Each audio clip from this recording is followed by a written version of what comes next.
नमस्कार, प्रणाम, अभिनंदन, आदाब। दोस्तों, आपकी सखी हाजिर है हर बार की तरह लेकर दस्तक। और दस्तक में दस्तक देते हैं हमारे मेहमान जो बहुत ख़ास होते हैं, ख़ास मुकाम हासिल किए होते हैं, अपनी पहचान बना चुके हैं। उनसे आपकी मुलाकात होती है, उनके दिल की बातें होती हैं, उनकी कविताओं से भी रूबरू होते हैं। आप जानते हैं उनकी ज़िंदगी के सफ़र को और उनकी शायरी को। और ना जाने कोई ऐसी बात भी होती है जो आपको प्रेरणा देती है, आपको अच्छी लगती है, देर तक याद रहती है, कोई किस्सा, कोई बात। तो यही तो है मुलाकात ख़ास। तो दोस्तों, आज की जो हमारी मेहमान है हिमाचल से आई है, मंडी से। और दोस्तों, हिमाचल की गोरी छोरी इतनी प्यारी है कि उनके बारे में मैं जो बता रही हूँ वो कम होगा, क्योंकि जब आप उनसे मुलाकात करेंगे ना, आपको लगेगा कि कमाल की हस्ती है। जी हाँ, बात करें उनके व्यक्तित्व के साथ उनके कृतित्व की, तो देखिए महिलाएं हर क्षेत्र में आगे हैं। इसलिए हम तो ये कहते हैं नारी तो नारायणी, यानी चार चार हाथ एक साथ। वैसे तो दो हाथ होते हैं, लेकिन स्त्री के कहते हैं कि चार हाथ होते हैं, वो नारायणी होती है। आप रसोई में भी जाएंगे तो दो हाथों की बजाय आप चार हाथों जितना काम एक साथ करती हैं, इसलिए नारायणी कहा है। और आपके बारे में बताना चाहूँगी, विधाओं पे अगर बात करें, नज़्म, गज़ल, कविता, कतय, कहानी, लघु कथा, गीत, हिंदी गज़ल और हिमाचली गज़ल, सभी विधाओं में आप लिखती हैं। बात करें उपलब्धियों की, तो 10 गज़ल जो हैं आपकी रिलीज़ हो चुकी हैं पहाड़ी भाषा में। रेख्ता पर आपकी 11 गज़लें प्रकाशित हैं। और गज़ल संग्रह जो होते हैं उनमें भी आपकी गज़लें समय समय पे प्रकाशित होती रहती हैं। रेडियो, टीवी, दूरदर्शन, तमाम जितने भी हमारे मंच हैं इलेक्ट्रॉनिक मीडिया के, वहाँ पर आप प्रसारित होती रहती हैं। कथक नृत्यांगना भी हैं और 1995 में आपको बेस्ट डांसर अवार्ड भी मिला है हिमाचल की ओर से। कोरियोग्राफर हैं और डी फार्मेसी भी की हुई है। स्थानीय एवं राजकीय सम्मानों से आपकी झोली नहीं, आपका घर भरा हुआ है। बहुत ख़ास हस्ती हैं, बहुत प्यारी हस्ती हैं दोस्तों। तो देर कैसी मिलने में, आइए मिलते हैं प्यारी सी मोनिका शर्मा जी से। मोनिका जी, आपका जस्ट टीवी के प्रांगण में दस्तक देने के लिए बहुत बहुत शुक्रिया, स्वागत। और आपका बहुत बहुत हार्दिक आभार जो आपने मुझे इस काबिल समझा कि मैं अपनी बात यहाँ पे रख सकूं और कह सकूं। काबिलियत कहते हैं जब खुद ब खुद कानों तक पहुँचती है, तभी वो हस्तियाँ हमारे समक्ष स्टूडियो में होती हैं। आपका नाम, आपकी पहचान हमें काफ़ी समय से सुनने को मिल रहा था और हम भी इंतज़ार में थे कि कब मोनिका जी को बुलाएंगे। तो भाई, हिमाचल की गोरी यानी कि हमारे सामने साक्षात, मैं तो ये कहती हूँ कोई देवी बैठी है कि इतनी विधाओं की मालिक है। नृत्य आप करती हैं, डी फार्मा आपका है, घर संभालती हैं, माँ है, बीवी है, और गीत, संगीत, कथक और साहित्य, हर चीज़ को साथ लेके चल रही है। अपने आप में अनूठी हस्ती है। दोस्तों, मोनिका जी ये बताइए हमारे दोस्तों को कि आप कहाँ से हैं? हिमाचल से तो हैं, हिमाचल में किस जिले से, किस गांव से, और अपने बचपन के बारे में, पढ़ाई लिखाई, शिक्षा, नौकरी, थोड़ा सा एक नज़र, ताकि फिर हम एक मुकम्मल यात्रा पे चल सके। जी बिल्कुल, सभी दर्शकों को मैं प्रणाम करती हूँ। और देखिए, वैसे तो मैं हिमाचल से हूँ, लेकिन मैं डिस्ट्रिक्ट कांगड़ा से बिलोंग करती हूँ जी। और जो मेरा जन्म स्थान हुआ है वो शिमला है, क्योंकि मेरे मम्मा जो थे ना, वो मेरे पापा की पोस्टिंग हुई थी शिमला से भी आगे ठियोग जगह पड़ती है, चिड़गांव, वहाँ पे। तो पापा की पोस्टिंग हुई थी, वहीं पे मेरा बर्थ भी हुआ। वहीं पे मैंने पापा किस चीज़ में जॉब करते थे? पापा एलोपैथिक फार्मासिस्ट थे वो। हाँ। फिर उसके बाद वो मुझे भी चाहते थे कि मैं भी एलोपैथी फार्मासिस्ट ही बनूं। तो वहाँ शिमला में रहे, फिर चिड़गांव में मैं पढ़ी हूँ, थोड़ा 8th क्लास तक पढ़ी हूँ। उसके बाद से फिर वहाँ से पापा की ट्रांसफ़र हो गई, तो हम डिस्ट्रिक्ट कांगड़ा में आ गए। फिर डिस्ट्रिक्ट कांगड़ा के बाद फिर कहीं गए नहीं, वहीं रहे। फिर वो होता है कि शौक तो दिल के अंदर रहते हैं हर चीज़ के, कथक का था, डांस का था, एक्टिंग का था, लेकिन भगवान ने एक मेरे साथ जाती की कि मुझे हाइट नहीं दी इतनी कि अच्छा। मैं पिक्चर में जा सकूं या कहीं जा सकूं। बचपन में शौक था मुझे कि मैं जब बड़ी होंगी तो मैं या तो कोरियोग्राफर बनूंगी या तो फिर मैं कोई मूवी करूंगी। मतलब और क्योंकि मुझे अपने पे इतना ये कह सकते हैं कि मुझे अपने आप में वो जिसको कहते हैं ना कि उसको अंदर से फील आता है, गट फीलिंग आती है कि इस चीज़ को मैं अच्छे से कर सकती हूँ। तो मेरा ध्यान उस साइड था कि मैं जो एक्टिंग, डांस और सिंगिंग है मैं इसीलिए बनी हूँ। मुझे ऐसा फील हुआ करता था अंदर में। जब मैं छोटी थी तो मैं जब कोई मूवी देख के आती थी तो मैं घर में उनके डायलॉग्स मुझे कभी भूलते नहीं थे। अच्छा। मैं वो बोलती थी तो मुझे सबसे डांट पड़ती थी, पर मैं उनकी परवाह किए बगैर बस बोलना और हंस के निकल जाना। मतलब चुलबुलापन सा था, थोड़ा सा देख के आना, अंदर आके चिड़ी भी क्योंकि कोई मूवी देख के आई हूँ उसके डायलॉग घर में आके बोलूँगी। कोई चीज़ डायलॉग में मम्मी कुछ बोलेंगे तो उनको रिप्लाई करूँगी, तो वो डायलॉग में रिप्लाई करूँगी। तो कहते हर वक्त खुद मम्मी मेरे चिढ़ते थे, कहते खुद को हीरोइन समझती है। मैं कहा बड़ी होकर हीरोइन बनूंगी, अच्छा। ऐसा बोलती थी। तो जब मुझे हाइट कम थी तो फिर मैं कहा कोई ना कोरियोग्राफर बन सकते हैं। मतलब मैं पॉजिटिव माइंड ही गई बचपन से ही। लेकिन वो होता है ना कि जब कभी आप जो सोचते हैं वो कभी होता नहीं है। कई बार ऐसा होता है कि कई बार होता है। हाँ मतलब कभी कभी हो जाता है। आपका जो लक है आपका उस साइड आपका साथ नहीं देता। शायद आपको वो बेस्ट देना चाहता है उससे, या शायद वो जो भी है वो गॉड की मतलब जो भी लोगी वो शायद होता आपके साथ। तो मुझे जब था तो मैं फिर भी अपना पॉजिटिव माइंड रखा कि नहीं मैं कोरियोग्राफी करूँगी। तो मैं बड़ी खुश थी। मैं कहा 10th पास करी है मैंने, अब तो मैं शिमला में एडमिशन लूँगी। उन दिनों वहाँ पे बहुत अच्छा अपॉर्चुनिटी थी मुझे और बड़ा ही अच्छी सुविधा थी। वहाँ पे कथक की क्लासेस थी और +1 में अगर आपने वहाँ पे एडमिशन ले ली तो आप साथ में आर्ट्स लेके और कथक और म्यूजिक मतलब इकट्ठा आप कर सकते थे। लेकिन वहाँ से तो पोस्टिंग हो गई थी। हाँ कांगड़ा। तो, लेकिन मुझे था कि मैं वहाँ पे एडमिशन लूँ, हॉस्टल में रहूँ। तो मैंने अपने मामा जी रहते थे मेरे वहीं पे, तो मैंने उनको फ़ोन किया। उनको मेरे से बड़ा प्यार था तो उन्होंने मुझे प्रोस्पेक्टस वहाँ से भेज दिया भर के।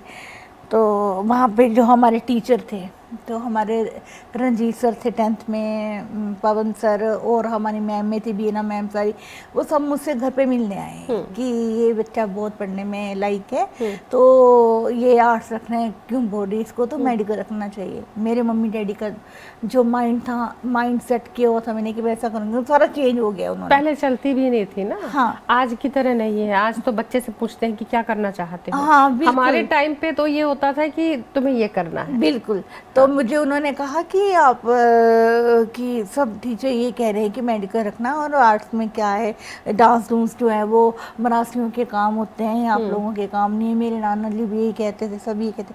मुझे तो यही करना है। फिर मैं इस बात के लिए घर पे भी बात सा थोड़ा खड़ा हो गया इसी बात के लिए। ब्राह्मणों में भी ऐसे बोलते थे, कहते ये डूम का काम है। हाँ, जैसे मरासी और डूम होते हैं ना। हाँ, डूम एक जाति थी बिल्कुल जो डूम किसी के हाँ, ब्याह शादी में नाचने गाने के लिए आते थे। तो कहते थे कि भी नाचेगी या डूम बनेगी क्या, हम तो ब्राह्मण हैं। हाँ, ऐसे करके वो हाँ। फिर उससे मतलब मेरे को काफ़ी, फिर मुझे लगा जब मुझे घर से ही मतलब मुझे सपोर्ट नहीं है तो मैं क्या करूँ। तो फिर मैंने क्या किया कि वो प्रोस्पेक्टस मतलब 4-5 दिन तो सुनती रही। जब सबका यही मन था कि मैं साइंस पे ही जाऊँ तो मैंने प्रोस्पेक्टस फाड़ दिया वो गुस्से में। मैं कहा चलो ठीक है जो मतलब आपने वो नहीं फाड़ा, आपने अपनी इच्छाओं का पत्र फाड़ा। हाँ वो पत्र वही कहते हैं उसको, मैंने फाड़ दिया। लेकिन जो मन था ना कि मन तो वहीं रहता है। लेकिन आपके मन को हम संभालते हुए छोटा सा ब्रेक लेते हैं। दोस्तों मन के ऊपर भी बात चलनी शुरू होनी है, मन की बात होनी है, लेकिन समय छोटे से ब्रेक का है, जल्द आते हैं। दोस्तों ब्रेक के बाद स्वागत करते हैं और आज हमारे जस्ट टीवी के प्रांगण में हमारी मेहमान है मोनिका शर्मा जी। मोनिका जी से बातें हो रही हैं, बहुत सच में दिल की बात जब कोई कवि करता है ना, दिल निकाल देता है और दिल निकालने पे आमादा है। करते हैं बात। हाँ तो फिर उस पर जब मैंने वो पत्थर फाड़ दिया तो मुझे पापा को मैंने बोला कि मैं साइंस रख लेती हूँ, कोई बात नहीं आपका मन है मैं मेडिकल रख लेती हूँ। वहाँ पे भी मैंने मन लगा के स्टडी की। आफ्टर दैट मैं उसके बाद मेरी फार्मेसी में सिलेक्शन हो गई, तो फार्मेसी में मैं गई। फार्मेसी में मैंने फार्मेसी भी की। फार्मेसी में मैंने प्राचीन कला केंद्र में कथक ज्वाइन कर लिया। अच्छा जी। तो वहाँ पे मैं ये चंडीगढ़ में? जी चंडीगढ़ में। अच्छा। खालसा कॉलेज में तो मैंने घर वालों को करी। शादी हो गई थी उस टाइम? नहीं, अच्छा, तब नहीं हुई थी। लेकिन घर वालों से चुपके से? घर वालों से चुपके से उनकी जो मुझे पॉकेट मनी मिला करती थी वो मैंने वहाँ पे लगाई। अच्छा। मैं कभी मूवी देखने नहीं जाना, लड़कियों के साथ आउटिंग पे नहीं जाना, बस वहीं पे वो सीखना शुरू किया। और जो मेरी कजन थी उसने घर पे बता दिया कि वो पॉकेट मनी लेके। हाँ, और मेरी वार्डन ने भी बोला कि आप मेडिकल स्टूडेंट हो तो आपको नहीं करना चाहिए ये। जब वो मरासी अंदर बैठा हाँ, तो बैठा हो कोई नहीं छुपा सकता, क्योंकि ये भी भगवान ने हर किसी को एक कला निधि नहीं बनाया है। बिल्कुल, पाँव थिरक जाते हैं खुद ही, खुद ब खुद पाँव जो वो। फिर मैंने उसके बाद वहाँ पे वो थोड़ा सा सीखा, तो घर में शिकायत लग गई, तो पॉकेट में ना मनी मेरी बंद हो गई, तो फिर स्टडी की तरफ हो गए। आफ्टर दैट मेरे साथ मिस हैपनिंग हुई, मतलब मेरी जब मैं फार्मेसी करती थी तो मेरी शादी की, मतलब कुछ ऐसे मेरे आयाम आया मेरी ज़िंदगी में कि मेरी जब शादी हुई तो जिसको जैसे कहते हैं कि फर्स्ट साइट फर्स्ट लव जैसे वैसे वो बोलते हैं, वैसे हो गया। शादी हो गई, लेकिन बाद में हम अलग हो गए किसी रीज़न की वजह से। मतलब प्यार हुआ? हाँ, प्यार हुआ, शादी भी हो गई? शादी भी हो गई। शादी होने के बाद फिर बिछड़ गए? बिछड़ गए। कोई रीज़न रहा जिसकी वजह से कुछ उसमें कमियां थी। हो सकता है बचपना था, मुझमें भी कुछ कमियां रही होंगी, लेकिन वो बोलते कि जो नहीं जुड़ने होते वो नहीं जुड़ते। हाँ, तो हम अलग हो गए।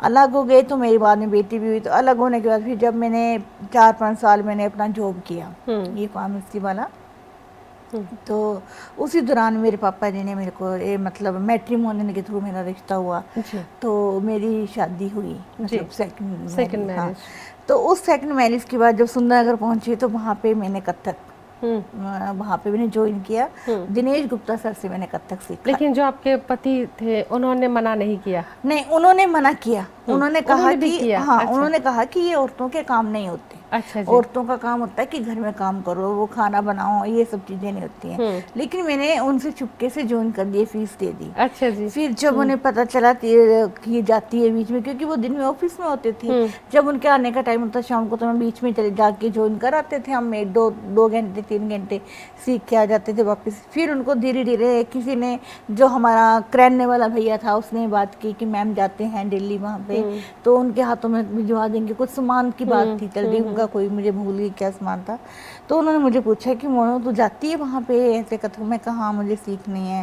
तो फिर पहले तो बड़ा विवाद हो, बाद में वो मान गए। तो फिर वो बोला कि ठीक है, अगर तेरी इच्छा है तो तू भी सीख ले। फिर मैं गई, मैं बेटी को भी लेके गई, लेकिन मेरी बेटी को इंटरेस्ट नहीं था इसमें।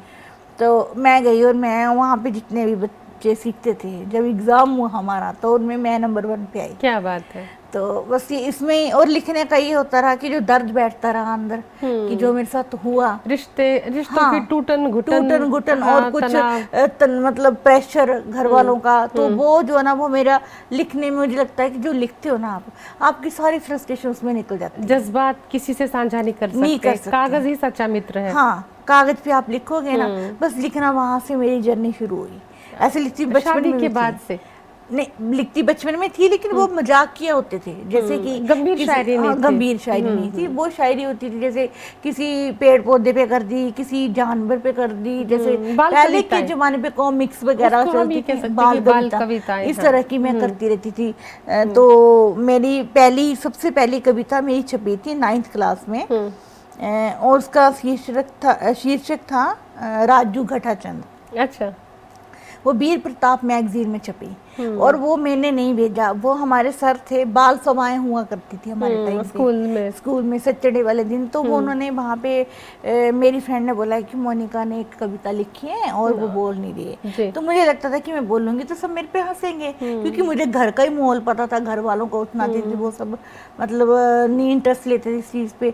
तो मेरे सर, जो चड्डा सर थे ना, वो मेरे को बड़ा मतलब प्यार करते थे। उन्होंने उठा के मेरे को टेबल पे रख दिया, बोला कविता सुनाएगी तू। मैं बोलूँ, मैंने जबरदस्ती, उन्होंने मेरे से कविता सुनी, मैंने सुनाई उनको बड़ी अच्छी लगी।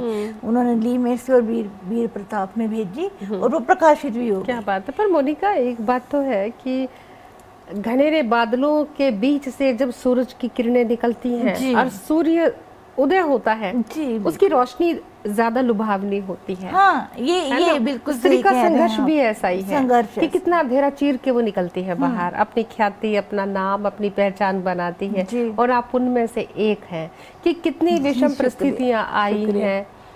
जिंदगी में प्यार भी हुआ, धोखा भी हुआ, जी। पुनर्विवाह भी हुआ, और फिर उसके बाद आप एक बेटी की माँ भी थी, उसकी भी जिम्मेदारियां थी, जी। फिर पिता की भी जिम्मेदारी आपके ऊपर आई। जी बिल्कुल। वो क्या था?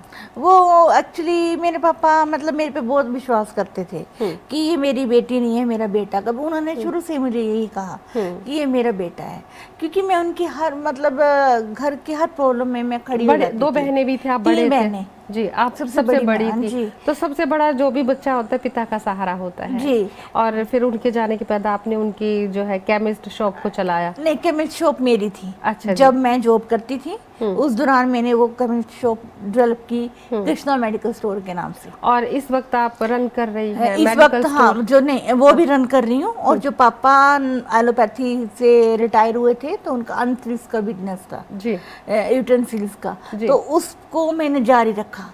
क्योंकि आस पड़ोस वाले जो शरीक भाई होते हैं वो कहते हैं कि भाई इनके वो कोई चला गया तो अब बेटा इनका कोई है नहीं, तो कोई करने वाला है नहीं, तो ये क्या आपने उनको करेंगे। गलत साबित किया। तो मैंने बोला कि ये बंद नहीं होगी, ये खुली रहेगी। मेरी सिस्टर ने भी ये डिसाइड किया। मैं कहा मुझे पता है नहीं इसके बारे में, नॉलेज नहीं है कि कैसे स्टील देते हैं, कैसे क्या रेट क्या होता है स्टील का। हाँ, मुझे कुछ पता नहीं। स्टील के बर्तन वगैरह की हाँ, दुकान में। हाँ वही सारी अच्छा। क्रॉकरी भी सब चीज ना। स्टील के बर्तनों की दुकान है। हाँ, मतलब हाँ, बर्तनों की। utensils जी, और साथ सब ही केमिस्ट भी प्रकार रन के। कर केमिस्ट रही, की शॉप भी भी है। रन कर रही हाँ। हैं, कथक भी सीख रही हैं, सिखा रही हाँ। हैं, गा रही जी, हैं, जी, लिख जी। रही हैं। अब तो नहीं सिखाती हूँ, अब पहले सिखाती थी, अब तो बस खुद ही प्रैक्टिस करके मतलब जब कभी टाइम मिले तो रील बना लिया आपसे करती हूँ।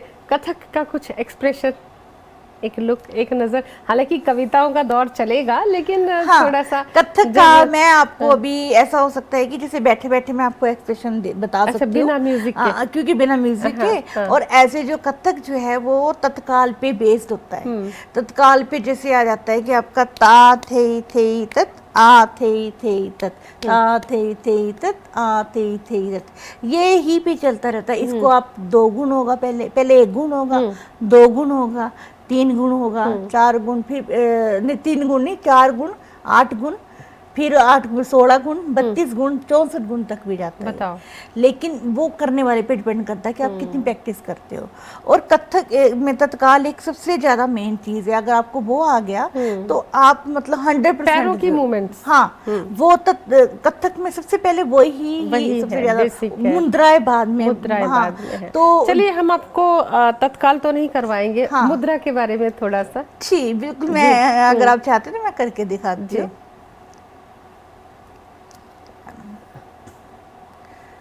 जब भी मिलती है मुझे अजनबी लगती क्यों है जिंदगी रोज नए रंग बदलती क्यों है। क्या बात है। तुमसे बिछड़े हैं तो अब किससे मिलाती है हमें। वाह।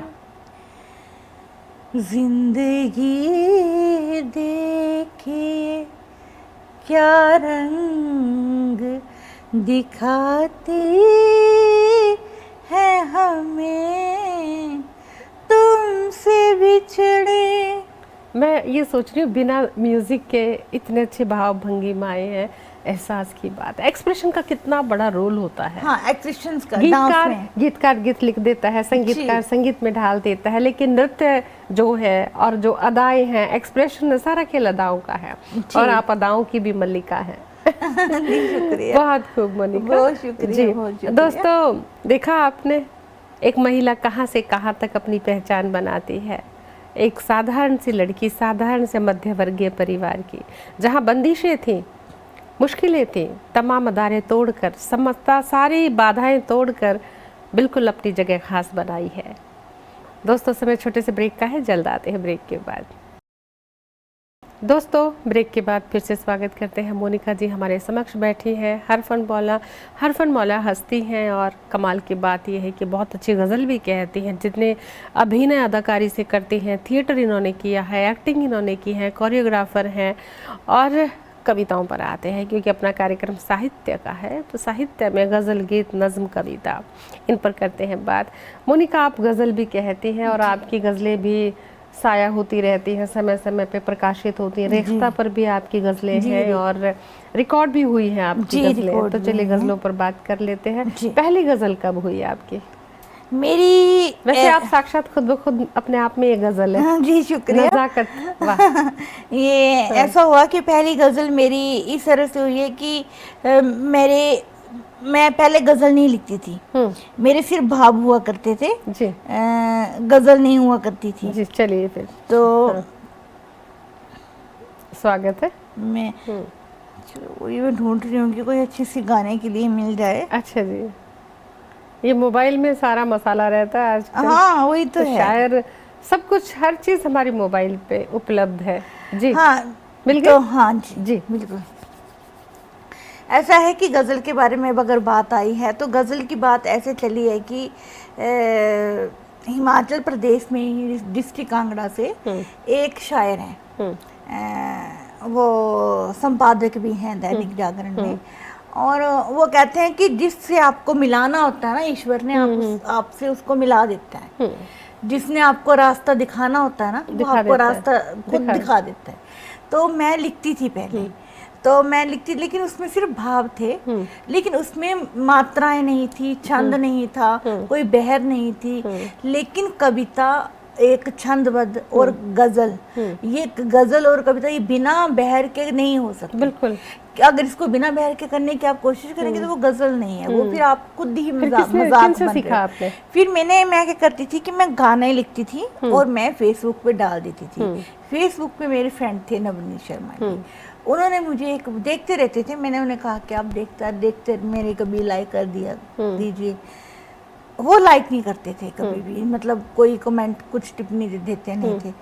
तो मुझे लगता था कि शायद ये बहुत घमंडी हैं, तो अब इसलिए लाइक नहीं करते, क्योंकि मेरे भाव तो बहुत ही ज्यादा, मतलब जिनको बोलते हैं कि आशीर्वाद मिल गया। हाँ, उन्होंने मुझे को क्या किया, मैसेज किया एक, और मैंने जो गाना लिखा था उस पे उन्होंने गज़ल में ट्रांसफर किया थोड़ा, और बोला देखो ये गीत और ये गज़ल, अब ये जो आप शैली बता दी, ये गज़ल विधा है और ये गीत विधा है, इसमें क्या अंतर होता है? तो फिर जब मैंने देखा, मैं कहा उसमें सब चीज़ चेंज हो गई है। फिर उन्होंने मुझे फ़ोन किया कि मेरे को माफ़ करना, क्योंकि कोई भी राइटर जो है वो अपनी आलोचना पसंद नहीं करता। मैं आपको आलोचना नहीं कर रहा, वहाँ से आपको प्रेरणा मिलेगी लिखने की। मैं आपको आलोचना तो नहीं कर रहा, लेकिन मैं आपको ये कह रहा हूँ कि आप अगर इसको गज़ल सीखें, गज़ल में लिखें, तो आपके ये मोती बन जाएंगे। मतलब ऐसे उन्होंने मुझे, मैं मोतियों का इंतजार कर रही हूँ। बस फिर उन्होंने मुझे बताया, वो देते थे मेरे को लिखने को होमवर्क, और मैं करती थी उसको। फिर धीरे धीरे ऐसे और वो रास्ता निकलता गया, और उनके बड़े भाइयों से जुड़ती गई, वैसे से जुड़ते, मतलब पता नहीं कितनी जगह पे प्रैक्टिस होती रही। फिर एंड में जो है वो उसमें मैं सीख गई, अभी भी सीखने की अवस्था में हूँ। बिल्कुल। तो मैं आज है कि मतलब अर्ज कर रही हूँ, छोड़ो भी ये क्या करते हो, इतना क्यों सोचा करते हो, छोड़ो भी ये क्या करते हो, इतना क्यों सोचा करते हो। बरसे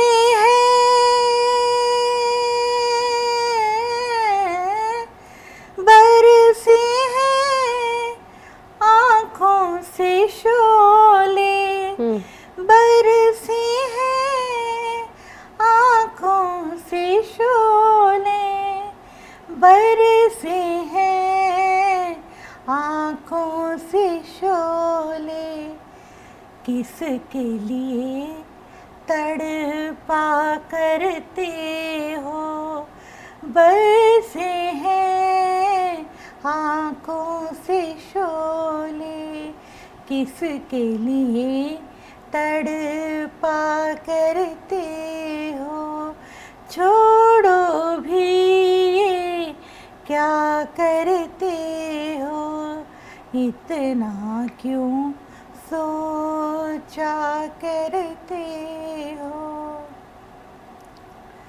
दिल के बदले में जान छीनी, दिल के बदले में जान छीनी, दिल के बदले में जान छीनी, क्या बात है। सौदा ये कैसा करते हो, दिल के बदले में जान छीनी, सौदा ये कैसा करते हो, छोड़ो भी ये क्या करते हो, इतना क्यों सोचा करते हो। बहुत खूबसूरत शेर मोनिका जी। सुनिएगा, बतौर खास है। जी दिल के करीब है बेहद। अच्छा जी, नहीं हमारे दिल के करीब आ रहे हैं सारे शेर। दिल के बदले में जा छीनी, सौदा क्या करते हो। दर्द है देना पेशा शायद, दर्द है देना पेशा शायद, दर्द है देना पेशा शायद, और बताओ क्या करते हो। क्या बात है, कितने सवाल छोड़ दिए। दर्द है देना पेशा शायद, और बताओ क्या करते तो हम अपनी नजाकत से लगाइए। छोड़ो भी वाह वाह वाह, क्या बात है। करते हो, इतना क्यों सोचा करते हो। यहीं पे स्टॉप करूं। हाँ 3+4 होते हैं, मतलब इसमें 1+3 होते हैं। कोई बात नहीं, अगर कुल मक्ता मिला के चाहते हैं तो मक्ता बोल दूंगी जी।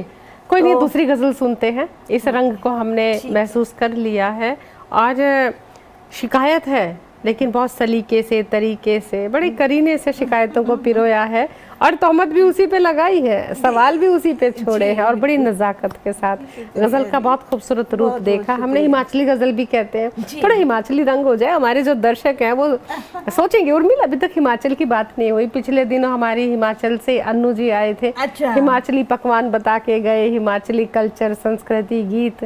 तो हिमाचल की गोरी, हिमाचल की छोरी हमारे सामने बैठी हो और हिमाचली संस्कृति की बात ना हो, तो थोड़ा हिमाचली कुछ गीत भी लिखे हिमाचली। हाँ हिमाचली गीत लिखे हैं। एक हिमाचली गीत हो जाए। अच्छा, तो हिमाचली गीत। हमारे पास जगह की कमी है, संगीत भी नहीं लगा सकते कार्यक्रम ऐसा, वरना दोस्तों हम नृत्यांगना से नृत्य भी करवाते, पर क्या करें, कुर्सी पे बांध के बिठा रखा है। नहीं नहीं जी, तो कुछ नहीं। स्वागत है। तो हिमाचली गीत। हाँ अच्छा, हिमाचली गीत। वैसे हमारे दर्शक सब समझने लग गए अब, भाषा बिल्कुल समझते हैं। जी तो अच्छा, वैसे मुझे बिरहा रस की कवित्री कहा जाता था, मतलब विरह रस की। जी, जिंदगी ने शायद विरह रस, हाँ विरह वो भरा, उसी से भरी हुई एक जिंदगी है। मतलब वो कहते हैं कि अब मुझे कई लोग तो ये भी कहते हैं कि आप अपनी डायरी को शायरी में बना रही हैं। शायरी रग होनी चाहिए, डायरी रग होनी चाहिए, पर ये चीज़ मैं नहीं मानती, क्योंकि आप वही ही लिख पाएंगी कागज पे जो आप फील कर रही हैं। सही बात अगर है। आपका दिल खुश है तो आप कुछ चीज लिखेंगी, अगर आप दुखी हैं तो दुख लिखेंगी। ये एक मतलब सत्य है। इसमें अगर आप बोल नहीं सकते कि अगर आपके ऊपर थोपा जाए कि अभी मैं हूँ, अगर मेरे को बोला जाए कि नहीं आप इस टाइम पे अभी पीछे ये वो वॉर चला था जब पाकिस्तान और सिंदूर ऑपरेशन इसके ऊपर कोई गजल लिखो, तो कैसे पॉसिबल है? जब जो मन में है, जो मन में वही लिख पाएंगे। हर एक का अपना एक रंग होता है, किसी को आप किसी पे थोपा नहीं जा सकता कि आप इस पे लिख के दो, और कवि को तो मजबूर कर ही नहीं सकते। बहुत खूबसूरत आपने बात कही दोस्तों। बहुत सारी बातें अभी बाकी हैं, लेकिन समय छोटे से ब्रेक का है, जल्द आते हैं। दोस्तों ब्रेक के बाद आपका फिर से स्वागत करते हैं, और आज दस्तक में दस्तक दी है मोनिका शर्मा जी ने। आप कांगड़ा से हैं, हिमाचल से, और देखा आपने कितना विस्तार है, कितना असीम आकाश है कोई कुछ करना चाहे तो। घर की बंदिशें हों या रिश्तों की मजबूरी, जिसके भीतर मरासी बैठा हो, नृत्य करने वाला बैठा हो, नाचने वाला बैठा हो, हृदय, तो उस हृदय को कौन बदल सकता है? जब मन लगा लिया है ऊपर वाले ने, जब अंदर ऐसा हमारा बैटरी बैकअप ऐसा किया है, ऐसा घड़ा है हमें, गीत संगीत कूट कूट कर हमारी रूहानियत में है, तो फिर हम कैसे आज नहीं तो कल ज़िंदगी मौका देती है। और यही चीज़ हमने देखा है कि अपने आप को कितना असीम किया है, कितना असीमित किया है, विस्तार किया है, लोगों के सामने अपनी खास मिसाल दी है मोनिका ने कि ज़िंदगी कितने भी रोड़े क्यों ना अटकाए, लेकिन ज़िंदगी के सारे रोड़े खुद उठाने पड़ते हैं, खुद रास्ता, खुद मंजिलें तय करनी पड़ती हैं, बनानी पड़ती हैं। बहुत खूबसूरत मुलाकात हो रही है मोनिका जी आपसे। और हिंदी गज़ल का देख लिया, आपका अंदाज़े बयां बहुत कमाल का है, कहानी भी कहती हैं आप जी, लघु कथा, कहानी, कविताएं, तमाम हमारे पास ये किताबें भी रखी है, विधाएं भी हैं, एक आपकी किताब भी रखी है ये यहाँ पे बड़ी खूबसूरत है कि अक्स मेरा नज़र तो आएगा जी। ये जो अक्स मेरा नज़र तो आएगा, हाँ। ये बहुत कुछ कह रहा है जी। और अक्स आपका नज़र आ चुका है, हमें तो आ गया है। गज़ल संग्रह है दोस्तों, देखिए अक्स मेरा नज़र तो आएगा, आ चुका है अक्स नज़र, पहचान हो चुकी है मोनिका जी। मोनिका जी, इसमें से एक तहत में एक इसमें से गज़ल हो जाए जी, पहले। बिल्कुल बिल्कुल जी। ये किताब कब आई थी आपकी? ये किताब मेरी आई थी 2021 में। 21 में आई? 21 में आई थी। और जो हिमाचल प्रदेश के वो हैं सीएम जो है सुखविंदर सिंह सुक्खू जी, हाँ, उन्होंने इसको लॉन्च करा था। जी, बहुत अच्छे जी। इसमें से कुछ हो जाए। समय कम, सवाल ज़्यादा, हम भी बंधे हुए हैं कुछ मजबूरियों में। जी, स्वागत।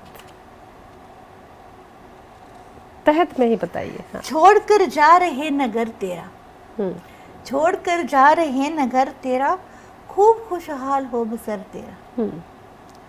रात डूबी सवाल में तेरे, रात डूबी सवाल में तेरे, रूह तक जा बसा असर तेरा। आरजू को जो यूं करे घायल, आरजू को जो यूं करे घायल, खा ऐसा तो नहीं जिगर तेरा।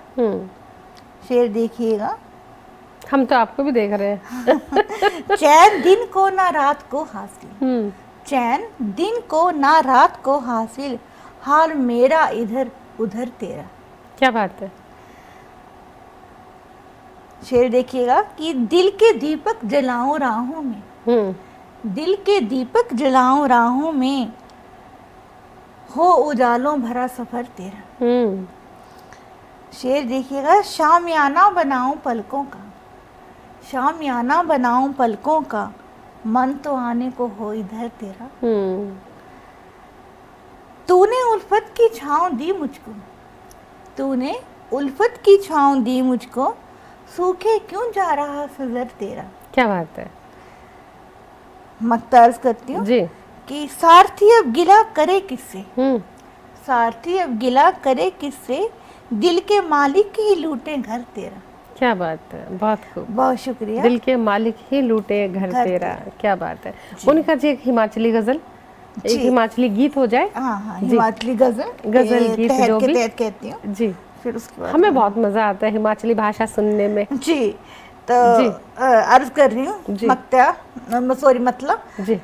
रोज मुकने दी ए अदा क्या है, रोज मुकने दी ए अदा क्या है, पूरी मुकदी नी ए कजा क्या है। वाह वाह वाह। पीने जलवा मने रजांदे रह, पीने जलवा मने रजांदे रह, उन नसीबा च और क्या क्या है।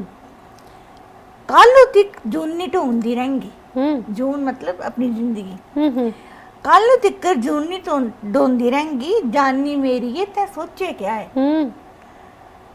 कि कुछ भूलियो चेते कने यादा, कुछ भूलियो चेते कने यादा, और जीने दा आसरा क्या है। आल जाना मैं कै जमाने दा, हाल जाना मैं कै जमाने दा, जिथू अपना ही नहीं पता क्या है। क्या बात है। सारथी दिख फिर दौड़ा कर दे, सारथी दिख फिर दौड़ा कर दे, ये सा नहीं मुक दे सजा क्या है। क्या बात है, वाह, पूरी पूरी समझ में आई है, हमारे दर्शकों को भी आई है। बहुत कमाल की भाषा है। एक दो सवाल कर लेती हूँ मोनिका। कथक सीखा, संगीत सीखा, बहुत खूबसूरत पेश करती हैं आप, और नाटक थिएटर में भी जुड़ी हैं, थिएटर भी किए हैं आपने बहुत। तो इतनी कला निधि है आप, इतना खजाना है आपके पास। और जो आपके हस्बैंड है वो तो आपकी शायरी सुनते होंगे? जी नहीं, वो बिल्कुल अपोजिट है मुझसे। अच्छा। मेरे घर में मेरी शायरी कोई नहीं सुनता, लेकिन बाहर वाले सब सुनते? बाहर वाले सब सुनते हैं। क्या बात घर में सबको, मैं अगर बुक्स खोल के बैठूं, अगर कुछ लिखने बैठूं, तो वो मुझे ये कहते हैं कि क्या खलारा डाला है तूने। अच्छा। तो मुझे, मेरी शायरी को सुनने वाले घर पे कोई नहीं। हम जब मेरी कहीं पे प्रकाशित होती थी गज़लें जैसे गिरिराज वगैरह में पहले कहीं पे, तो जब मेरे पापा थे उनको बहुत शौक था, वो सबको दिखाते थे कि देखो मेरी बेटी का लगा, ये मेरी बेटी का लगा, सब बताते। बाकी किसी को कोई शौक नहीं है मतलब सुनने का, या मैं रील्स बनाती हूँ, एक्ट करती हूँ, उसका नहीं। मतलब जो मेरा डांस में ना, पहले मैंने, मेरा यूट्यूब सब्सक्राइबर जो वो हैक हो गया पहले ना, यूट्यूब चैनल मेरा, तो उसमें जब सिखाती थी तो वहाँ पे एक मनोज चौहान डायरेक्टर है, वो मुंबई में रहते हैं, वो है भरमौर से। उन्होंने वहाँ पे मेरे को देखा, मेरा कांटेक्ट लिया और बोला कि चलिए, अपने गाने। मैं एक बात और कहना चाहूँगी कि इतनी कलाविद हैं जी, और इतना बड़ा कैनवास है आपका, साहित्य, नृत्य, डायरेक्शन, थिएटर, एक्टिंग, घर पर पिता की जिम्मेदारी, पिता के जिम्मेदारियों को भी संभाल रही हैं, घर को बेटी से बेटा बनकर हर चीज़ को संभाला है। लेकिन जिसने भी आपको छोड़ा, एक बात तो तय है कि वो बिछड़ कर तो भी रोएगा मुझसे जिंदगी भर। जी, मुझे नहीं लगा कभी ऐसा कि वो ऐसा हुआ होगा। अच्छा। क्योंकि मुझे ऐसा लगता है कि शायद मैं ही रोई हूँ। अच्छा। अगर वो इंसान रोया होता तो शायद इस तरह की नौबत आती नहीं कभी। क्या मर्दों के अंदर दिल थोड़ा कम होता है क्या महिलाओं? मुझे लगता है कि उनके अंदर दिल होता ही नहीं है। नहीं, ऐसा मतलब सभी, जो मेरा एक्सपीरियंस है, हाँ। जैसे मैं अपनी लाइफ का बताती हूँ, सभी मानती हूँ मैं सब एक जैसे नहीं होते होंगे, लेकिन मेरे साथ जितने भी एक्सपीरियंस हुए हैं, अब जैसे मेरे जिसके साथ, लेकिन मोनिका ये भी तो है ना, जो रस्सी गले में पड़ जाए जी, और गले को काट रही हो, हाँ, उसको खोल देना बेटर है। जिंदगी एक है जी, आप बिल्कुल सही कह रही हैं। तो उस रस्सी का दुख आपको भी नहीं होना चाहिए। आपको भी, अगर कोई रस्सी आपको काट रही है जी, वो रस्सी इतनी कटीली है कि आपके गले में है, चाहे वो मंगलसूत्र के रूप में है, लेकिन वो आपको गला घोट रही है, उसको खोल देना बेटर है। जी, बिल्कुल। ये सभी बहनों के लिए, सभी बेटियों के लिए, मतलब एक जीवन को एक आदमी के पीछे जहाँ कद्र ना हो तो कैसे बर्बाद किया जा सकता है? नहीं करना चाहिए बर्बाद। तो आपको इमोशंस अभी भी है? नहीं, इमोशंस तो नहीं है, हाँ। लेकिन मैं मतलब तकलीफ बहुत ज्यादा सेंसिटिव हूँ। तो मतलब मेरा जैसे होता ना कि मेरा जो एक इमोशन जिसके साथ जुड़े थे, जिसको मैंने इतना चाहा था, जिसके बाद मतलब हमारी सब कुछ लाइफ बिल्कुल मतलब स्मूथ चल रही थी, कुछ उसने ये भी नहीं सोचा कि मेरी एक बेटी है। मतलब इतनी, मतलब जब मुसीबतें थी, जब मेरे ऊपर था कि मेरे उसकी नीड है, लेकिन उस टाइम पे वो बाहर आ नहीं। फिर एक चीज है ना, इस चीज ने ये सिखाया, आपको और स्ट्रॉन्ग बनाया। हाँ, स्ट्रॉन्ग बनाया और ये मजबूरियां होती है ना कि मैं उस इंसान का शुक्रिया करूंगी। शुक्रिया मैं इसलिए करूंगी कि अगर वो मेरे साथ इस तरह का दगा नहीं करता तो शायद मैं आज यहाँ तक नहीं, इतनी मजबूत नहीं होती। हाँ, यहाँ तक नहीं पहुँचती। स्त्री अपनी शक्ति तब दिखाती है जब सारी शक्तियाँ उससे छीन ली जाती है। उससे बिछड़ के दुख तो बहुत हुआ है, तकलीफ बहुत सही है, मैंने मतलब बहुत, मतलब रात भर भी नहीं, बीमार भी हो नहीं, लेकिन हम तो ये कहते हैं मुझसे बिछड़ कर तू भी रोएगा उम्र भर। ये सुन ले, मैं तेरी तकदीर में ना सही तेरे दिल में जरूर होंगी। क्या बात है ना? कभी वो हालात अकेले में तो कभी याद आएगा, मैंने हीरा खो दिया। दूसरी एक जाते जाते बात ये कहना चाहती हूँ, आपने कद की बात करी थी। आपको पता है जिनके छोटे कद होते हैं ना, वो कभी बूढ़े नहीं होते। अच्छा। हाँ, जिनकी हाइट ज्यादा होती है वो झुक जाते हैं। अच्छा। झुर्रियाँ भी पड़ जाती हैं, झुक भी जाते हैं। जल्दी बुजुर्ग दिखते हैं। लेकिन छोटी हाइट वाले हमारी दादी हुआ करती थी। अच्छा। वो 80-90 साल की होगी, ऐसी की ऐसी डॉल जैसी थी। अच्छा। तो आपका कद जो है ना, आपकी खूबसूरती को, आपकी व्यक्तित्व को हमेशा ऐसा ही रखिएगा। ये भी भगवान जो हर चीज सोच के देता है कि कहाँ पे संतुलन देना है। तो हर कद रंग रूप कद काठी के अपने अपने गुण होते हैं। पर ये मैं इस चीज से खुश हूँ कि मेरी बेटी बहुत अच्छी है, मतलब बहुत, मतलब मेरी सिस्टर्स भी जब बहुत एक पिता की बेटी इतनी प्यारी है और बेटी की बेटियां, वाकई आजकल बेटियां बहुत सुख में दुख में हर तरह बेटियां साथ देती हैं। तो जिनके घर बेटियां हैं, मैं तो ये कहूँगी और आप भी, और जिनके बेटियां हैं वो जानते हैं बेटी का सुख क्या होता है, सभी समझते हैं और हम भी समझते हैं। कितने सारे सवाल अधूरे रह गए हैं, कितनी किताबों पर बात अभी अधूरी है, लेकिन जो अपनी मुलाकात थी आपसे वो मुकम्मल है। हमने एक कहते हैं नारी तू नारायणी, जिंदगी में कितना भी अंधेरा हो चीर कर अंधेरे को सूरज की तरह आगे निकली है मोनिका शर्मा। और आप आए, बहुत सारी बातें करी मोनिका, बहुत कुछ अनकहा भी रहा, कभी मुशायरे में सुनेंगे और बहुत अच्छा लगा आप आए।